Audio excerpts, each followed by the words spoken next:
podcast Kata Bersuara yang akan membicarakan seputar insecurity dan self-love. Saya, Intan Kusumawardani, bersama narasumber saya, Amelia Lestari, akan memulai pembahasan dengan topik yang seru ini. Dan pastinya, semua pasti pernah merasakannya. Jadi, judul podcast kali ini, Stop Insecure dan Start Self-Love. Pasti kalian sudah tahu kan apa sih itu insecure dan self-love? Mungkin sebagian dari kalian belum tahu, dan lebih jelasnya maka saya akan jelaskan. Jadi, insecure adalah perasaan seseorang di mana ia selalu merasa dirinya kurang, cemas, takut, tidak menerima dirinya dengan tulus. Hal tersebut akan membuat dirinya merasa kecil, tidak berharga, sehingga membuat seseorang merasa tidak nyaman. Kalau dari narasumber kami ini, apa sih definisi insecure itu? Ya, jadi insecure dalam psikologi itu diartikan sebagai ikhtiar dari emosi yang timbul ketika seseorang mengukur dirinya sendiri, menjadikan dirinya lebih rendah dengan yang lainnya.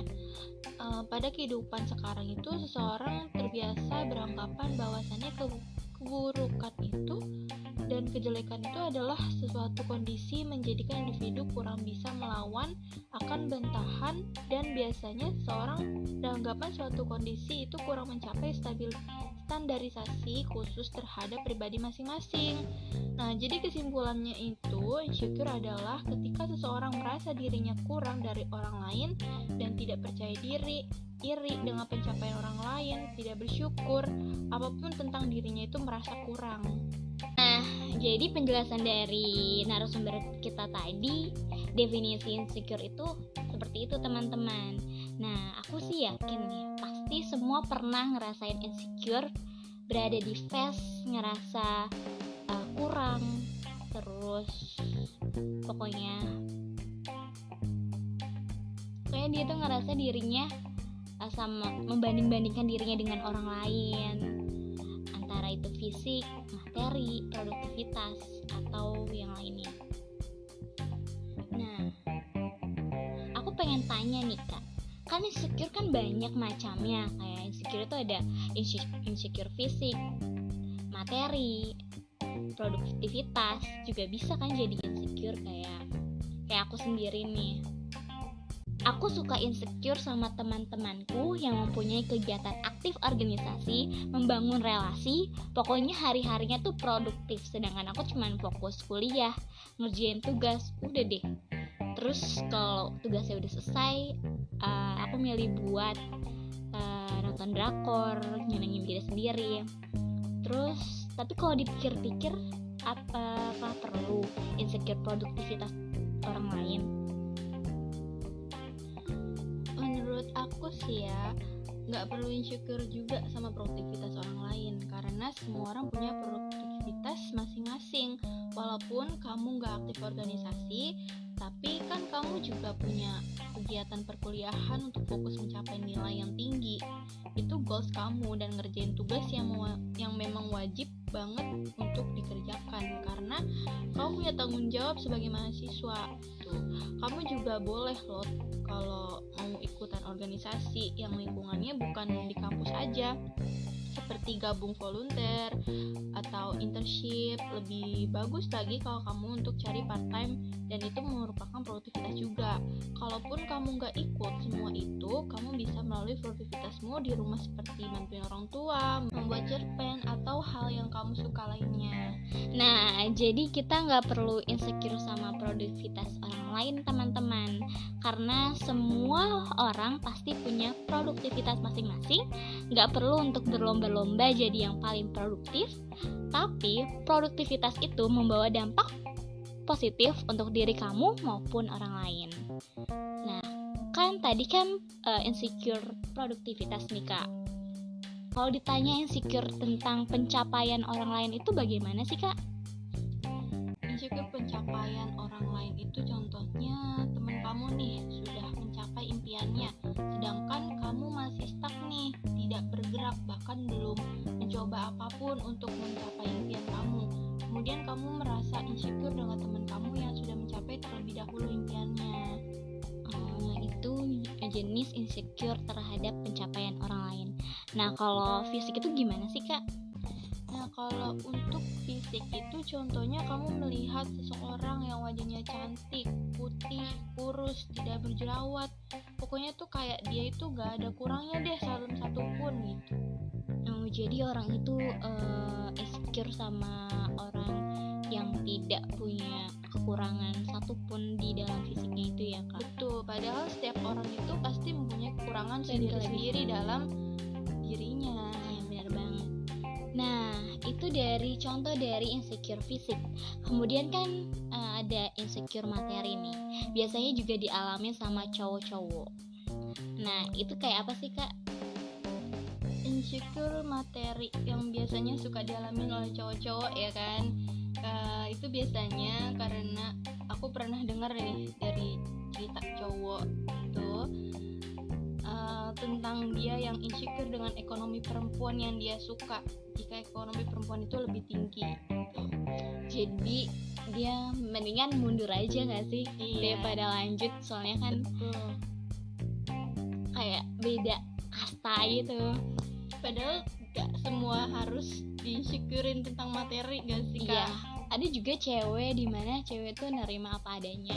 Walaupun kita juga kan bisa dari nol, sama-sama bareng kerjasama, jadi sukses gitu. Nah, itu sih contoh-contoh dari insecure. Ada fisik, materi, produktivitas, terus pencapaian orang lain. Itu contoh-contoh dari insecure. Nah, biasanya nih umur berapa sih, Kak, seseorang mulai mengalami insecurity? Umur yang biasanya dialami itu ketika seorang anak sudah beranjak remaja. Biasanya anak remaja mengalami pubertas, salah satunya yaitu tumbuhnya jerawat yang menjadi salah satu insecure kebanyakan orang. Jerawat yang tumbuh di wajah menjadikan seseorang tampil tidak percaya diri. Kemudian kebanyakan insecure yang dialami kisaran umur 18-25 tahun, di mana pada usia tersebut seseorang berlomba-lomba untuk meraih impian mereka dan berusaha tampil dengan sempurna. Nah, berusaha semaksimal mungkin untuk tampil dengan percaya diri. Jadi dari narasumber kita tadi sudah dijelaskan bahwa insecurity dimulai dari seseorang anak sudah beranjak remaja. Dan kebanyakan insecurity ini dialami kisaran umur 18-25 tahun. Kalau dari pengalaman aku sendiri sih, Mel, ya, aku ngerasa insecure itu waktu SD kelas 6, dimana waktu itu aku pulang kan naik sepeda.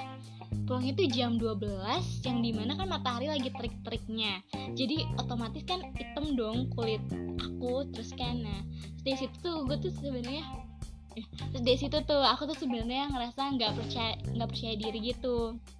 Nah, tapi kan kalau anak SD kan belum memperhatikan penampilan, jadi ya bawa enjoy aja. Terus beranjak SMA tuh kemudian udah mulai nih kayak harus pakai facial wear, sunscreen, pelembab. Nah, tapi kan belum terlalu mementingkan penampilan juga kan, kayak bodo amatan gitu. Nah, tapi di masa SMA itu kayak aku tuh ngerasa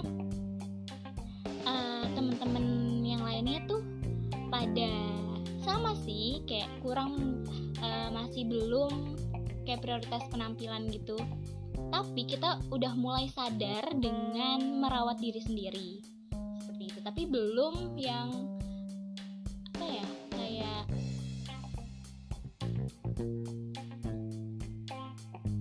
belum memperhatikan penampilan banget gitu. Misal kita kayak pakai skincare dan yang lain. Nah, baru setelah lulus dari SMA ini kuliah kayak menyadari nih, kan SMA itu waktu masa-masanya stres, kelas 12 mau kuliah di mana, terus timbul beruntusan, terus kulit jadi bermasalah. Nah, dari situ aku mulai memperhatikan penampilan dan mulai mencoba untuk tampil percaya diri dengan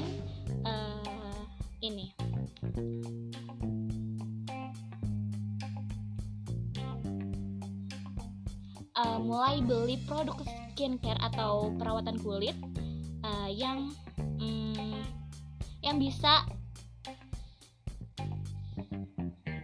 bisa memperbaiki permasalahan kulit yang aku alami. Nah, kayak ada beruntusan, jerawatan, kusam. Kan itu kan yang membuat aku insecure dulu. Nah, sekarang alhamdulillah jadi lebih baik, jadi mendingan. Jadi insecure itu menurut aku bisa diatasi dengan merawat diri sendiri, seperti itu. Dan dengan bisa menerima diri sendiri, betul sepertinya ya Kak. Iya, benar. Nah, biasanya kan orang yang mengalami insecure pastinya punya dampak untuk dirinya sendiri nih. Aku insecure pasti punya dampak dari di sini maupun lingkup sosialnya. Nah, apa sih dampaknya, Kak? Dampak dari perasaan insecure berlebih itu yang dialami kepada diri sendiri mengakibatkan mental illness dan akhirnya berdampak ke fatalan serius. Pemahaman yang sekarang ini masih kurang atau minim menanggapi hal semacam itu, tentunya memegang dampak yang sangat signifikan terhadap fisik atau jiwa individu tersebut. Kondisi ini menunjukkan bahwa perasaan insecure yang tinggi itu sangat berpotensi menegangkan nasib individu apabila tidak ditanggulangi dan tidak ditindaklanjuti secara cepat. Nah, dampaknya berarti bagi diri sendiri itu mental illness nih ya, Kak. Apa sih itu mental illness itu? Mental illness sendiri itu sering disebut juga gangguan mental, kondisi di mana seseorang tuh merasakan gejala-gejala yang menyerang fisik maupun psikis dan berkaitan dengan emosi mereka gitu. Jadi gejala-gejala tersebut mulai dari rasa cemas berlebihan, ketakutan, sedih berlarut-larut, tertawa tiba-tiba, berhalusinasi, dan masih banyak lainnya. Wah, jadi serem ya, Kak, dampak dari insecure dan jadinya mental illness. Nah, setahu aku nih, Kak, mental illness ini ada banyak jenisnya. Jadi apa sih macam-macam atau jenis-jenis dari mental illness? Jenis-jenis dari mental illness ini sebenarnya ada banyak ya Kak, cuman aku akan nyebutin beberapa saja ya.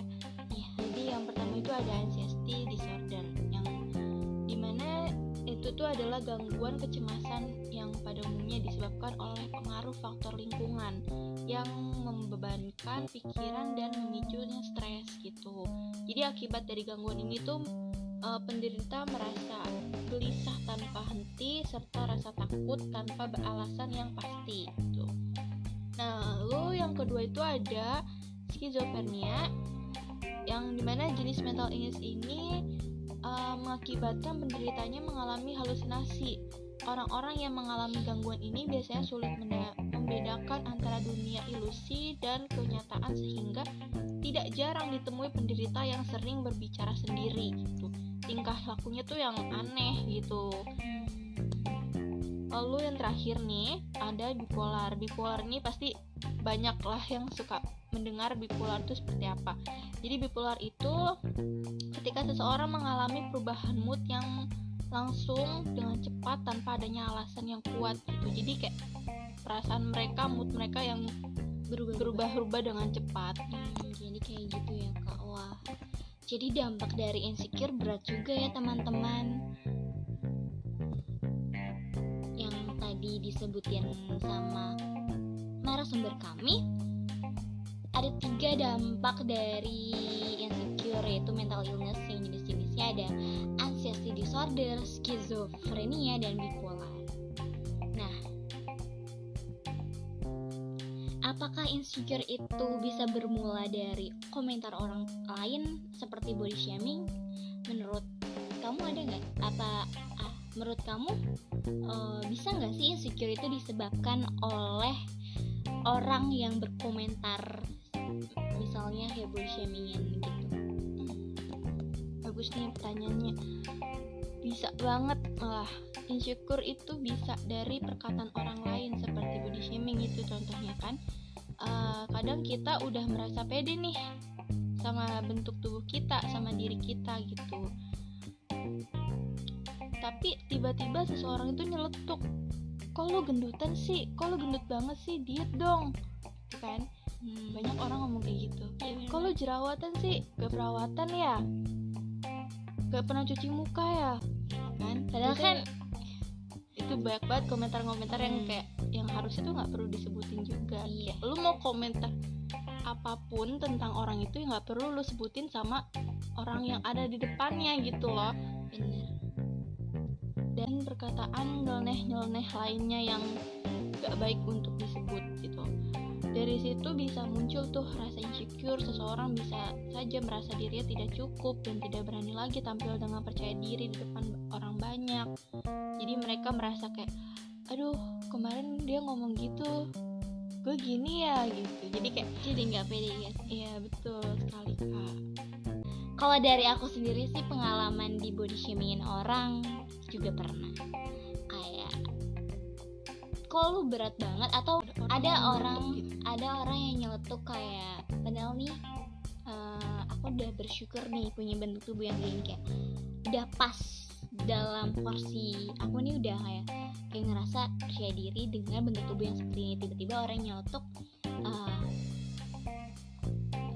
lu kok gendutan atau berat banget sih gue yang gonceng, terus kan skincare lu banyak nih, perasaan gak ada bedanya kayak gitu. Jadi kalau aku sendiri ngatasi body shaming itu sih kayak gimana ya, bisa dijadiin tolak ukur kita juga sih. Jadinya kita bisa untuk bertekad untuk jadi lebih baik. Misalkan dengan dikatain seperti itu, aku jadi diet atau hidup sehat. Terus juga mungkin sebagian gak usah didengerin perkataan orang lain, gak usah diambil hati juga kayak gitu. Kalau dari kamu sendiri nih, pernah gak sih ngerasa insecure, dan gimana sih cara kamu ngatasi insecurity itu? Kalau untuk merasa insecure itu pastinya sering sih ya kak. Kayak gak sering, cuman Pernah ya sih? ya pernah tuh. Kayak gimana kak? Salah satunya itu masih tentang tubuh juga sih ya. Iya. Tubuh pastinya gitu. Karena emang yang biasa, mungkin emang standar untuk perempuan di Indonesia ini yang biasa dilihat tuh yang cantik, yang putih, yang Kurus. langsing, kurus Ah, gitu kan. Kayak di cewek-cewek Instagram deh. Jadi kayak untuk badan aku yang mungkin tidak sesuai dengan ekspektasi orang-orang dengan standar Indonesia, itu mungkin banyak juga omongan-omongan yang nyeleneh. Salah satu contohnya itu dulu pernah ada perkataan orang yang dia ngomong, ih badan lu gede banget, ih perut lu buncit. Kayak omongan Itu dimasuk body shaming loh, kayak iya, ih kok lu sekarang gendutan sih gitu. ya orang-orang biasanya tapi nah pasti kan dengan tanggapan tadi orang-orang yang kayak gitu, pasti kamu punya caranya nih ngatasin insecurity itu gimana, kayak berusaha untuk tampil percaya diri dan gak usah dengerin omongan yang tadi. Pastinya sih kita denger, tapi ya berusaha untuk ngabainnya gimana. Iya sih, sebenarnya dari omongan itu emang sakit ya kak. Sakit, dan kayak pasti kalaupun emang mau dipikir-pikir, mau dimasukin ke hati, ya pasti kalian pasti nangis dong denger kayak gitu ya. Dengan kalian udah percaya diri dengan diri kalian, tapi tiba-tiba orang lain dengan seenaknya ngomong seperti itu gitu loh. Banget Kayak, emang orang gitu. aduh ini gue begini ya, aduh gue harus gimana gitu. Walaupun emang itu masih ada di pikiran, kayak masih terngiang-ngiang, tapi ya kita, kalau aku tuh mengatasinya dengan ya udah, ini diri aku, ini diri berarti aku, nerima Ya. apa adanya diri kita sendiri. iya betul gitu. Kayak ya udah lu mau ngomong apa bodo amat gitu loh. Bener. Kayak ya udahlah nggak usah dihirauin gitu loh. Atau misalkan ada dimana orang yang suka sama kita nggak perlu benci sama kekurangan kita, jadinya nerima apa adanya diri kita. Pasti ada orang yang pasti salah satunya itu ada, jadi kita nggak perlu ambil pusing perkataan yang orang-orang yang nggak jelas tadi. Betul sekali. Maka dari itu teman-teman semua, stop insecure. Ada caranya nih. Sumber kita akan membagikan tips atau cara untuk mengatasi insecurity.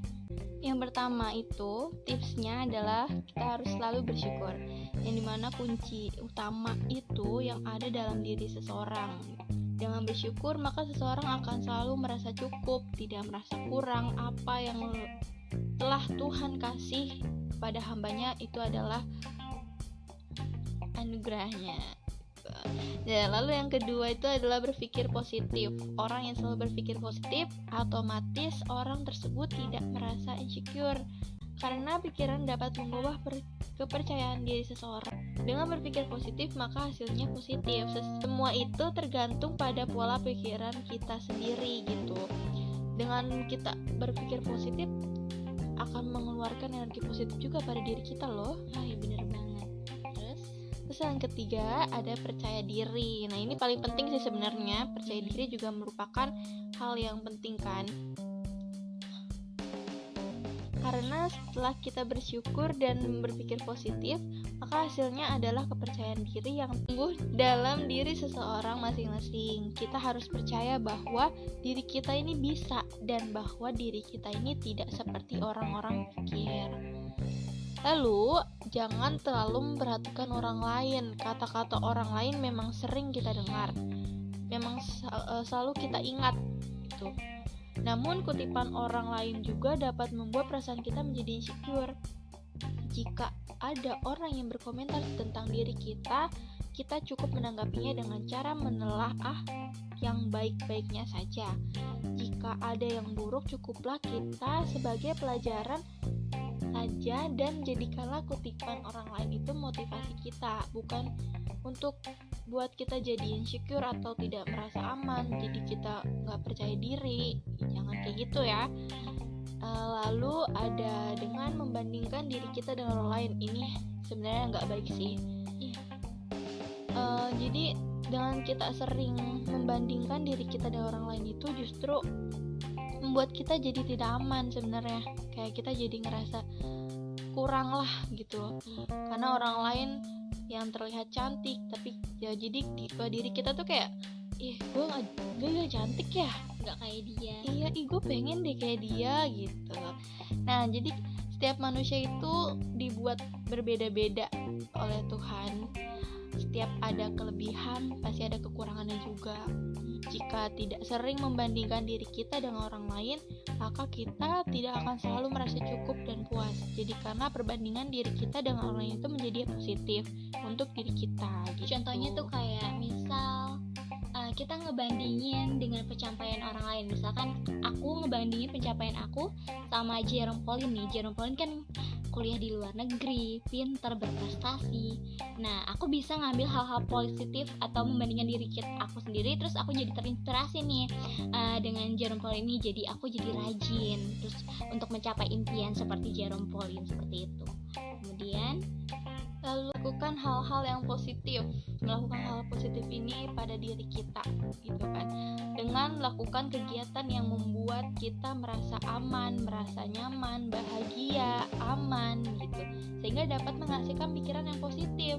Dan carilah teman yang dapat membuat ke arah yang positif juga, sehingga dapat mencegah timbulnya rasa tidak aman. Faktor utama dalam diri kita adalah lingkungan. Lingkungan yang sehat pasti kita akan sehat juga dong. bener banget. Maka dari itu meningkatkan hubungan yang dapat memicu ke arah yang positif, bukan negatif ya teman-teman. Dan pastinya mulai dengan mencintai diri kita sendiri, itulah yang paling penting dan paling utama ya. Bicara tentang mencintai diri sendiri nih Kak, self love. Apa sih sebenarnya definisi self love atau mencintai diri sendiri ini? Self love itu sendiri memiliki arti mengenali diri sendiri dan mencintai diri sendiri yang bertujuan untuk kebahagiaan pada diri sendiri. Namun, ada beberapa orang yang mengartikan self love itu memiliki rasa percaya dan bangga terhadap kemampuan diri sendiri. Singkatnya itu gini, diri sendiri berhak bahagia dan bangga atas apa yang kita miliki dan yang kita pilih dan lakukan. Dengan self love, kita akan menerima diri kita apa adanya. Bukan hanya itu, menerapkan self love bisa membuat pikiran kita lebih positif. Jika pikiran sudah positif, semua hal bisa dilakukan dengan maksimal dan mendapatkan hasil yang memuaskan. Nah, tadi yang narasumber kami jelaskan, aku bisa narik kesimpulan nih. Self love itu atau mencintai diri sendiri itu merupakan kesadaran seseorang untuk lebih memprioritaskan diri sendiri dan berhenti sesaat dari menilai diri sendiri dengan orang lain. Self love bukan berarti egois, teman-teman. Bukan egois hanya memikirkan diri sendiri, hanya mengikuti kehendak atau mengikuti kesenangan sendiri, namun memperlakukan dan menerima diri sendiri dengan baik dan apa adanya. Dengan cara self love ini, seseorang akan lebih sehat secara mental, karena mental yang bermasalah banyak disebabkan oleh diri sendiri yang kurang kuat menghadapi kesulitan dan dalam masalahnya. Nah, itu kan definisi dari self love yang sudah narasumber kami jelaskan. Nah, tapi itu kita masih bingung gak sih gimana sih cara kita untuk mencintai diri kita sendiri? Untuk self love gimana sih, Kak? Cara untuk self love sendiri itu yang pertama, kita harus menjaga diri kita sendiri. Dimulai dengan melakukan hal-hal yang berkaitan dengan kesehatan tubuh. Mempunyai tubuh yang sehat merupakan bagian dari mencintai diri sendiri. Dengan contohnya kita bisa melakukan workout, olahraga pagi, atau seperti jalan santai di sore hari, keliling-keliling komplek. Itu juga udah cukup untuk kita bisa menjaga kesehatan tubuh kita gitu. Singkatnya itu, mencintai diri sendiri berarti dimulai dari menjaga tubuh agar tetap sehat ya, Kak. Jadi lakukan cara untuk menjaga diri secara rutin agar tubuh terjaga dengan baik dan sehat.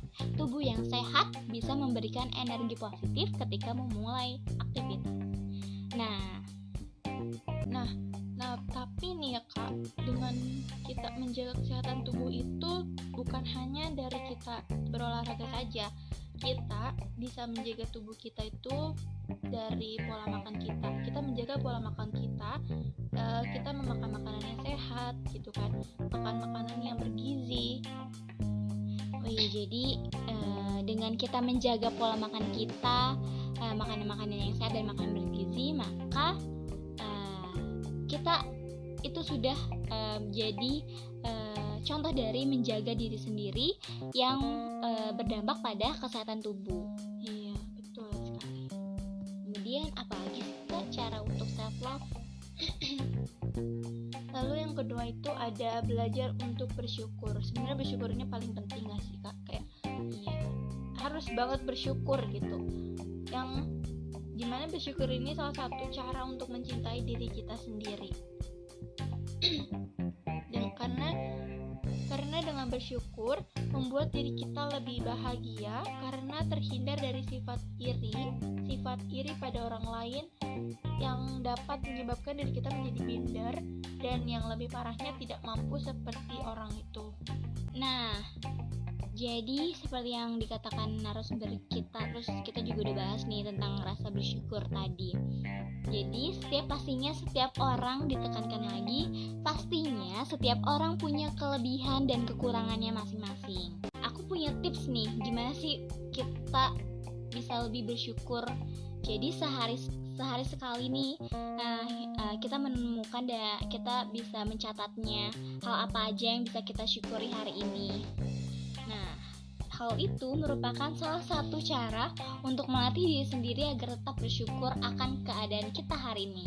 Jadi cobalah bersyukur untuk hari ini dan rasakan manfaat dari bersyukur. Lakukan hal bersyukur secara rutin dan perlahan-lahan kita akan terbiasa untuk bersyukur pada setiap keadaan baik itu senang atau sedih. Kemudian, apa aja sih Kak cara untuk jadi mencintai diri sendiri? Selanjutnya itu kita bisa menjauhi pertemanan dan lingkungan yang toksik sih pastinya. Pertemanan itu bisa memberikan energi yang baik atau energi yang buruk juga. Maka kita harus bisa nih memilih pertemanan yang manfaat bagi diri kita. Singkatnya itu seperti setiap individu berhak memiliki teman dengan siapa saja tanpa harus membencinya. Memang kita bisa memilih teman siapa aja, kita berteman dengan siapa aja, tetapi kita juga harus bisa melihat tuh, nih teman ini kita bisa berpikir positif nggak sama dia gitu. Dia bawa dampak yang buruk atau dampak yang baik untuk kita. Jadi kita bisa tahu kalau dia membawa dampak yang baik, maka kita temenin. Kalau dia sekiranya kita tahu dia itu punya dampak yang buruk bagi diri kita harus menjauh dan menjaga jarak aja. Iya gitu. Tapi bukan hanya dalam pertemanan saja Kak, lingkungan saat kita menjalani kehidupan itu juga ada yang memberikan energi positif loh, dan ada juga yang memberikan energi negatif. Lingkungan dan pertemanan yang belum ya? Lingkungan dan pertemanan yang sehat akan membuat mental kita lebih sehat juga. Jadi jangan pernah takut untuk meninggalkan lingkungan dan teman-teman yang kurang baik bagi diri kita, karena hal itu sangat penting gitu, menyangkut bagian diri kita. Memang awalnya akan muncul rasa tidak enak. Rasa tidak enak itu yang bikin diri kita menjadi kayak gak baik lah gitu, susah lepas dari orang-orang yang seperti itu, dan mungkin menyakitkan juga. Dan mungkin kalau misalkan kita menjauh dengan teman-teman kita, mungkin kita jadi paling pertama pasti akan jadi bahan omongan gak sih Kak? Ya pasti pernah kan Kak seperti itu. Dan tapi ke depannya hidup kita itu bisa menjadi lebih tenang dan bahagia gitu. Menjauhi orang-orang yang toksik akan berdampak ke dalam kehidupan kita. Jadi kita lebih jadi tenang. Betul. Karena pura-pura bahagia itu ibaratnya memakai topeng kemanapun kita pergi. Kayak nggak enak gak sih Kak? Kita pura-pura bahagia itu capek banget loh. Betul sekali. Jadi utamakan untuk kebahagiaan diri kita sendiri ya teman-teman. Iya. Nah, jadi yang selanjutnya itu berhenti untuk membandingkan diri sendiri dengan orang lain, yang dimana pada dasarnya setiap orang selalu ingin menjadi lebih baik dari kehidupan sebelumnya. Membandingkan diri sendiri dengan orang lain itu dapat memunculkan rasa minder dan tidak percaya dengan kemampuan yang kita miliki. Karena kan kita mempunyai kelebihan yang pasti orang lain juga tidak punya kelebihan yang ada pada diri kita gitu. Jadi terus setiap orang kan juga ada kekurangannya. Betul. Jadi ya wajar kita membandingkan diri kita dengan orang lain, tetapi jangan membandingkan dengan hal yang negatifnya, teman-teman. Jadi yakin nih bahwa pribadi kita nih adalah pribadi yang unik dengan segala kekurangan dan kelebihan yang dimiliki. Nah, tapi tuh gak ada salahnya juga sih Mel, gak ada salahnya juga sih ya untuk menjadikan orang lain sebagai acuan. Betul, bisa sih Kak sebenarnya. Tapi ya jangan terlalu berlebihan saja yang menjadi mengakibatkan diri kita kayak pengen jadi diri orang tersebut gitu. Kita sebagai suntikan semangat untuk mencapai sesuatu yang diinginkan. Betul sekali. Terus apalagi sih Kak? Nah, lalu itu kita bisa rayakan kesuksesan kecil yang sudah kita capai. Itu Jadi kayak self reward ya Kak. Betul. Mungkin dengan cara self love ini kita bisa perlu lakukan seperti menghargai diri sendiri dan mengapresiasi setiap keberhasilan dalam sekecil apapun. Jadi kayak kamu tuh tetap menghargai hal-hal kecil yang sudah kamu capai, yang sudah menghampiri dirimu dengan rasa bersyukur gitu. Jadi misalkan kita punya goals satu nih, terus kita udah capai goals itu dan kita harus nge-reward nih, kita harus punya, misalkan aku punya goals IPK 4,0. Aku udah berusaha semaksimal mungkin. Pastinya kita harus self love. Misalnya dengan beli makanan favorit atau beli keperluan yang kita pengen, itu merupakan contoh dari self reward. Nah, yang terakhir nih teman-teman, yang paling penting yaitu adalah dengan berpikir positif. Dengan mencintai diri sendiri akan lebih mudah jika didasarkan pada pikiran yang positif dibandingkan dengan rasa bersalah, malu, cemas, takut, dan apalagi insecure. Berpikir positif dengan diri sendiri agar hidupmu lebih nyaman dan damai. Dengan kamu berpikir positif, maka aura positifmu juga akan keluar dan orang-orang juga bakalan berpikir kalau kamu ini adalah orang yang positif gitu. Jadi kita harus punya pikiran yang positif agar orang lain juga berpikir kalau kamu ini adalah orang yang positif, yang bisa membawa aura positif pada orang lain gitu. Dan hal itu akan menimbulkan sekitarmu itu, lingkungannya jadi, hidup kamu tuh jadi lebih nyaman dan damai. Nah, jadi bisa disimpulkan ya teman-teman, kenapa sih kita nggak perlu insecure? Kalau aku simpulin nih, kita tuh punya kekurangan dan kelebihannya masing-masing. Jadi kita sudah ada porsinya masing-masing. Jadi yang kita perlu tekanin adalah kita harus meningkatkan value diri, atau jadi kita punya keahlian yang kita pegang nih, yang kita punya. Jadi kita kembangkan, kita fokus sama diri kita sendiri, kita fokus untuk masa depan. Kita buktikan bahwa omongan orang-orang itu bisa kita bayar dengan pencapaian kita sudah. Iya, benar banget. Kita bayar dengan pencapaian yang sudah kita dapatkan. Karena kelebihan yang kita punya itu belum tentu orang lain punya juga loh teman-teman. Jadi kita patut bersyukuri dengan apa yang sudah kita miliki, apa yang sudah Tuhan berikan kepada kita gitu. Cuman kita harus kita kembangkan lagi kelebihan kita kembangkan kelebihan kita untuk mencapai goals kita. Nah, jadi itu teman-teman pembahasan kita seputar dengan self love dan insecurity. Nah, jadi tadi kita udah bahas tentang insecure dan self love ya teman-teman. Jadi seru ya topik pembahasan kita kali ini. Nah, semoga dengan podcast ini kamu jadi tahu seputar insecurity, cara mengatasi insecure, dan mulai untuk mencintai diri sendiri dan membangun value diri. Jadi, sampai jumpa di episode berikutnya bersama Intan Kusumawardani.